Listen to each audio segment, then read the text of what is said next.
Merci de faire confiance au journal de la ville, mesdames et messieurs. Voici les titres.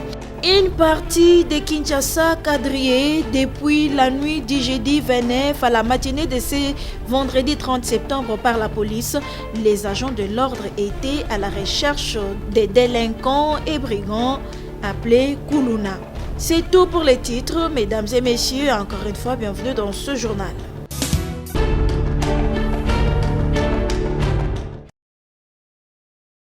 Aminata Namasia Bazego, vice-ministre de l'enseignement primaire, secondaire et technique, a réceptionné des mains du ministre d'État et ministre des Infrastructures et Travaux publics, Alexis Gisaro Mouvouni, 17 écoles préfabriquées dans les sites du Kankokolo ce jeudi 29 septembre 2022.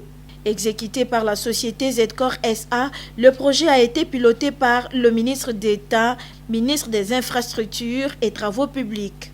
Alexis Gisaro Mouvouni a dans ce mot des circonstances présenté la composition de cette première phase. Ce projet, a-t-il déclaré, consiste à réhabiliter les écoles identifiées par le ministère de l'EPST. Aminata Namasia a invité les utilisateurs à bien entretenir ces bijoux en bon père des familles. Comme nous le savons tous, il a été initié un projet de construction de 300 écoles préfabriquées sur toute l'étendue du territoire national. Réceptionner ces deux écoles est un message fort du gouvernement. Donner à nos enfants la possibilité d'étudier dans de meilleures conditions, au-delà de bénéficier du droit à l'éducation et l'instruction gratuite. Sur les 300 écoles commandées, 17 sont déjà terminées et l'objet poursuivi est d'aller jusqu'à la fin. Aux utilisateurs, nos enseignants et nos enfants, nos élèves, ces biens vous appartiennent. Faites-en bon usage car l'avenir devra également en bénéficier. La cérémonie s'est clôturée par la visite de ces bâtiments composés chacun de 6 classes dotés des kits nécessaires du bureau de l'enseignant et des installations hygiéniques.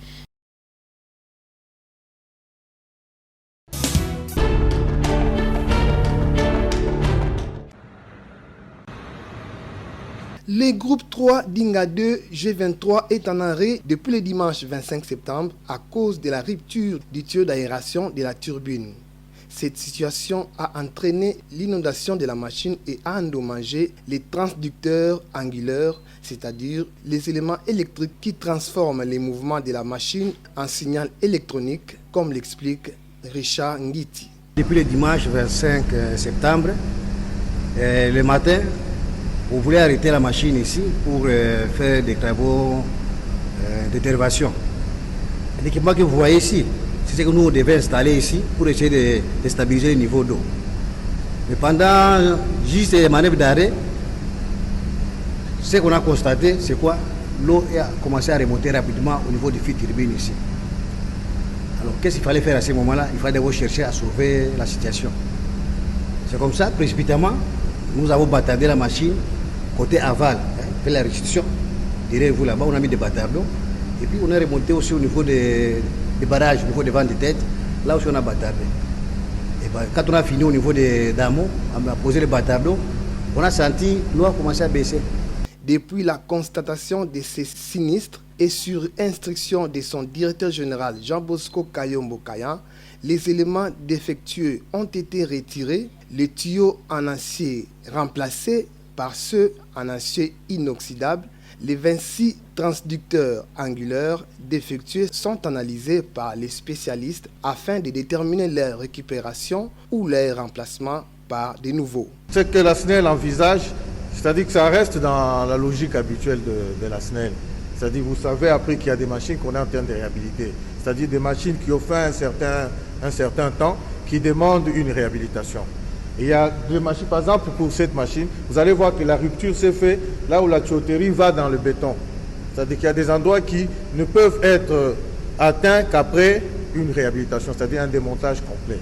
Alors, ce que fait la SNEL, c'est tout ce qu'il y a comme projet de réhabilitation. Mais entre-temps, nous essayons de sauver ce qui existe en réparant. C'est-à-dire déjà, après avoir constaté cette rupture de la tuyauterie, on a commencé déjà à fabriquer, c'est-à-dire mettre en forme. Nous remplaçons l'acier ordinaire qui était utilisé par de l'acier inoxydable. C'est déjà un début de solution. En vue de remise en service des G23, l'expertise de la Société nationale d'électricité SNEL SA 100% congolaise est mise en contribution en vue de refaire l'identique les tuyaux défectueux. Nous sommes en train de fabriquer, préparer d'autres tuyaux pour pouvoir reconstituer ces circuits-là à neuf. Parce que le circuit qui vient de poser problème, c'est un circuit qui a fait plus de 40 ans. Donc nous remplaçons maintenant ce circuit-là par une tuyauterie neuve. Voilà pourquoi vous voyez tout ce que nous sommes en train de faire là comme préparatif.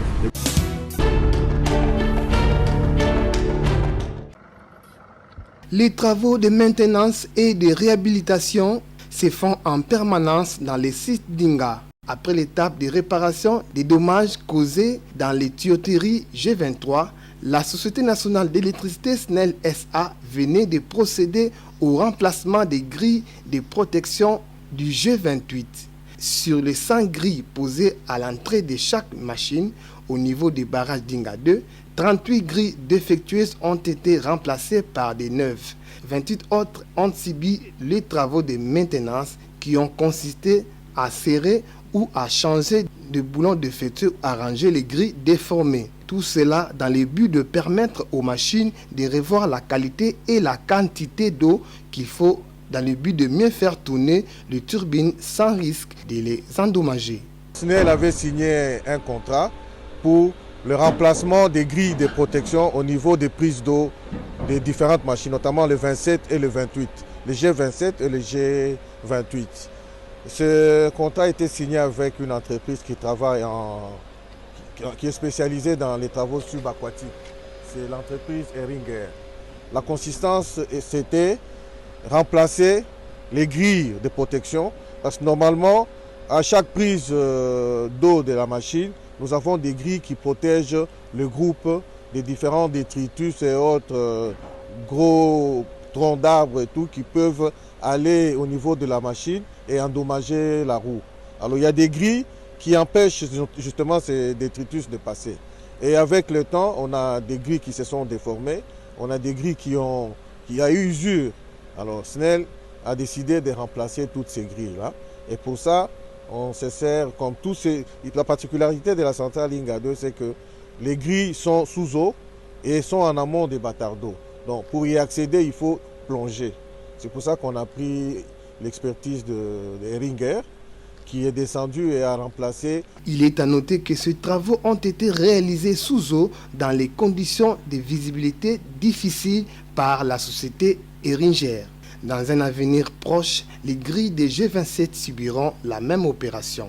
Cette situation risquera de créer quelques perturbations, étant entendu que ces groupes devra être arrêtés pour la sécurité des intervenants qui opèrent sous l'eau.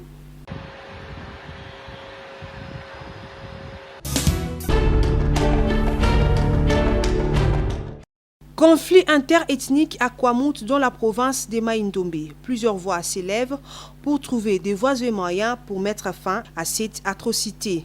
Dans une interview accordée à la rédaction du Journal de la Ville, l'ASBL Les Jeunes Authentiques et Visionnaires du Grand Bandundu et ses environs Javiba dit avoir déposé un mémo pour la deuxième fois au ministère de l'Intérieur et Sécurité afin que la solution soit trouvée, nous dit son président national, Faustin Bimitia. En ma qualité de président de l'ASBL Les Jeunes Authentiques et Visionnaires du Grand Bandundu de ses environs, Javiba ainsi, je viens de saisir encore une fois de plus son Excellence Monsieur le Vice-Premier ministre, ministre de l'Intérieur, sur la situation préoccupante dans le Grand Bandundu, notamment à Kwamouth, Kenge et Bagata. Parce qu'en son temps, nous l'avons saisi par un mémo et à travers son accusé de réception du 1er avril 2022, il avait instruit au gouverneur de province concerné afin de résoudre ces problèmes, mais apparemment rien n'a été fait. Sur la route quitter Kinshasa vers Bandundu, vers Kikwit, ça pose un problème. C'est quitter Kinshasa vers Bandundu-ville ou Kikwit, ça pose un problème, c'est l'insécurité totale. C'est pour cette raison nous venons de saisir une fois de plus son Excellence Monsieur le VPM de l'Intérieur pour solliciter son implication personnelle. En tant que fils du terroir, il s'est dit très préoccupé et attristé par cette situation qui crée l'insécurité dans le Grand Bandundu en général et souligne que les triangles Kwango, Kenge et Bagata restent toujours très préoccupantes car c'est l'entrée de Kinshasa. Au moment où nous parlons, la situation dans les triangles de Kenge, Kwango et Bagata reste très préoccupante. Et pourtant, c'est la porte d'entrée pour Kinshasa. Qui dit ces triangles, qui dit Kinshasa, c'est la capitale de la RDC. Et pourtant, Kinshasa, c'est l'intimité de notre pays. Javiba, à travers son président national, Faustin Bimitia, soutient à 100% la proposition d'organiser la table ronde tout en suggérant d'incorporer les territoires de Bagata et sollicite à cet effet sa participation à ces assises.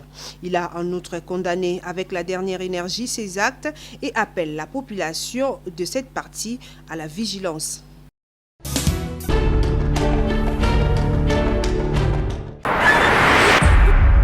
La situation sécuritaire dans l'est de la République démocratique du Congo, les conflits Teke Yaka dans la province de Mai-Ndombe, Jean Mangalibi, acteur de la société civile, demande aux autorités congolaises de changer de stratégie. Moi, j'ai toujours été choqué de voir la manière dont, je dirais, le reste de la République démocratique du Congo, à commencer par la ville de Kinshasa. La vie que nous menons, sans se soucier de ce qui se passe à l'Est. On se souviendrait à l'époque d'Harry Sipé à son âme. On a eu à faire un élément où j'ai eu à dire ceci. Nos frères, la situation de l'Est, nous devons changer notre approche sur la manière de vivre. Parce que nous avons affaire à une population qui sont rusées, à commencer par leur président. C'est ce qu'on a en train de vivre aujourd'hui dans les Mai-Ndombe. Moi, la question que je me pose, ceux qui sont venus avec les vaches, depuis tous ces temps-là, on disait que c'était des militaires rwandais. Je veux bien à l'époque on avait encore, on connaît la situation du pays, comment c'était dans le passé. Maintenant c'est différent, les choses ont changé. Mais pourquoi nous ne vivons pas dans les rémas de Dieu? Parce qu'on a les rémas, qu'est-ce qu'on fait? On anticipe.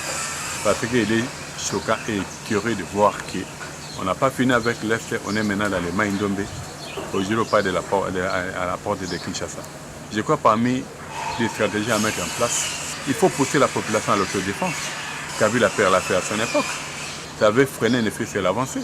Mais si nous devons continuer à fonctionner tel que nous sommes en train de fonctionner maintenant, ceux qui ont eu la garde de gérer ce pays, non seulement on met la population en danger, vous mettez aussi le pouvoir en danger. Alors s'il vous plaît, réveillez-vous. Prenez conscience. Si on a toujours dit la diplomatie n'est pas mauvaise. Mais il arrive des fois, il faut affronter. Et la question que je me pose, l'ambassadeur du Rwanda au Congo, il fait quoi? Jean Mangalibi interpelle les élus du peuple sur l'amour de la patrie. Aujourd'hui, pour les élus du peuple, je ne sais pas ce que je peux dire. Parce que depuis qu'ils sont là, je n'ai jamais vu une loi qu'ils ont fait passer pour que la population se retrouve. Quand je vois le niveau de la spoliation des autorités, au Hôpital Itambo, c'est passé, on a écrit au chef de l'État. Ce sont eux qui devaient dire au chef de l'État, il prépare un moment pour dire que tel site est spolié, tel site a un problème, tel site a un problème. Quand le président parle du Congo pays solution, il ne ment pas, c'est une réalité.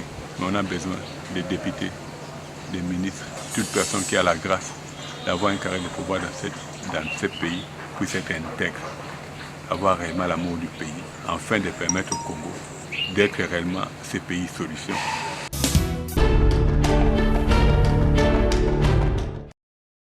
Les maniocs, cet aliment consommé par la plupart de la population congolaise, peut être utilisé de plusieurs façons. D'abord comme semoule ou comme farine sans gluten, ensuite comme légumes car les feuilles au-dessus de la plante peuvent être broyées pour fabriquer du pondu, un aliment traditionnel en RDC. Les maniocs peuvent également être utilisés pour fabriquer la chikwang. Madame Nzona Mungu, maraîchère à la plantation de Maluku, nous explique ici les différentes étapes de la plantation jusqu'à la récolte de ces produits. Otumbi moto, oloni, tango oloni, pondo ebimi makasi, mobandi olia pondo, manyoko, soki pondo ekoli osakoli matiti, ilanga ye soin sikoyo manioko ebandi kokota na kati ya banzete wana ebandi kopesa vitamine makasi yango ekomi manioko topikoli tolongoli poso totie na mai obimisi oye otandi ndenge totandi boye soki ekauki bokeunike na masini obandi kolia fufu. Elle énumère par ailleurs quelques difficultés rencontrées durant ses travaux et interpelle les autorités à moderniser ces secteurs vu l'évolution de la technologie.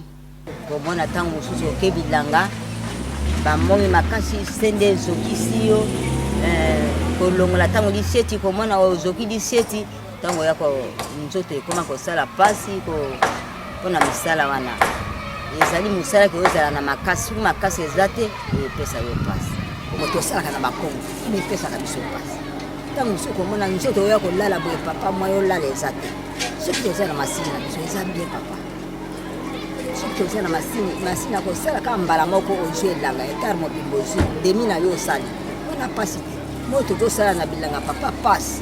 La RDC figure parmi les grands producteurs du manioc dans le monde avec une consommation moyenne par habitant, soit 350 kg par an, équivaut à 145 kg sous forme de farine.